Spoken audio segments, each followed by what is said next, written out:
My name is Elikanah Ng'ang'a, and I'm based in Nairobi, but I support the African region in social performance and capacity building.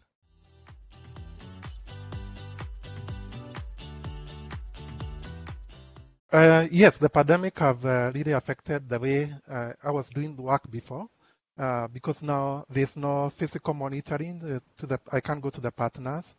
I can't go to see whether maybe capacity building happened. I can't go to support them doing the assessment or trainings.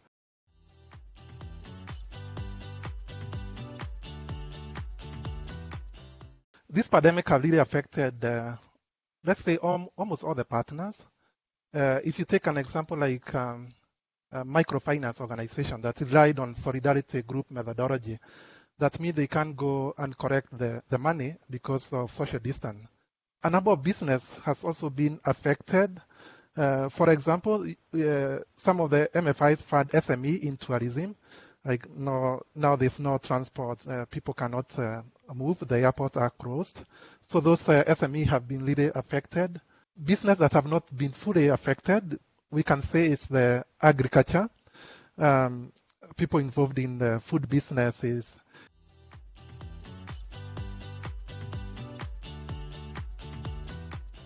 We have been supporting the partners with a number of trainings. We did scenario testing training where there was an expert through the webinars. And the partners really appreciated a lot in that training because some of the MFIs have really not understood what stress testing is. Some of the finance managers have never done it because they have never had a situation where they had to do stress testing. So this was really an eye-opener for them. They really appreciated what Oikocredit did. And after that training, then the investment officers have continued being in touch with them to support them to be able to even understand it more and also to plan their liquidity and business continuity very, very well. We also did that for agri partners also, where we supported them with a webinar on the cash flow management, which was very well received by agri partners. We have also have opportunities to link our partners to other donors, which has also they have really appreciated, especially the funding that is now at SPTF that we have introduced our partners, and some of them have actually go ahead and applied and they got the funding. So they have also appreciated that a lot. Yeah.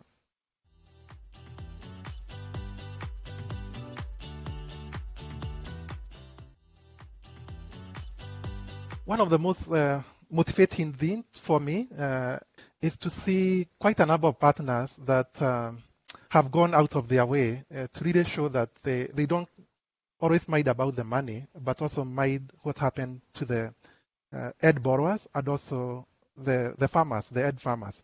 So we have gotten very good, encouraging stories, which have really touched my heart to see that initially we selected the good partners that really care about the ed borrowers and ed farmers. For example, we have a partner in Rwanda called Karogi Tea Factory, which is an SME that is buying tea from the smallholder farmers. Most governments in Africa, after this pandemic came in, they said that they limited payment of cash. And this government of Rwanda encouraged the payment to be made by mobile phone. And it was very strict. They made sure that everyone have to use mobile phone because they did not want people to catch the pandemic. So this partner decided to set aside $10,000 to buy phones for very poor farmers. And on top of that, they link with a company called MTN in Rwanda to train those farmers on how to use the mobile app for money, which was very well received by the ed borrowers. And everyone in Rwanda really appreciated the partner. There was hashtag of Karogi Tea doing excellent work. Another one is in Kenya called PIAM. PIAM is a processor of macadamia. And because it's a food company, it was allowed to operate. But the government in Kenya insisted that they have to do social distancing. When they did the social distance measurement, they realized they have to get rid of 114 people. Considering that we are pandemic, So getting jobs for these people could be very hard. So they decided to set aside like $700 every month to these employees. And even today, they are still supporting them until the calamity is over. And they hope that this staff could come back. So again, that was very touching because you can imagine a private company will just say, okay, the government said you go home, and you go home, and they don't care. So that's another touching company that really touched also my heart to see that they are not just thinking about can we save money? Yeah. And we have more stories. We have another company called Booth Coffee. Booth Coffee in Rwanda. It's also an SME company that Oikocredit have financed. And during the lockdown, they realized that the kids, because the schools were closed in Rwanda, the kids at home with the coffee farmers. And because of the challenge of nutrition, they decided to give 146 heifer cows to the poorest of their coffee farmers, so that the meal can add nutrition to the children of these coffee farmers. So that was also very, very touching for us. And another company called Impesco. Impesco is also coffee cooperative in Uganda. Because they were allowed to operate, but they decided to take care of the coffee farmers coming to deliver coffee in their washing station. So they provided free face masks and also sanitizers, and many things to limit the spread of coronavirus in the coffee washing station. Another company, another MFI in Uganda called Luchere.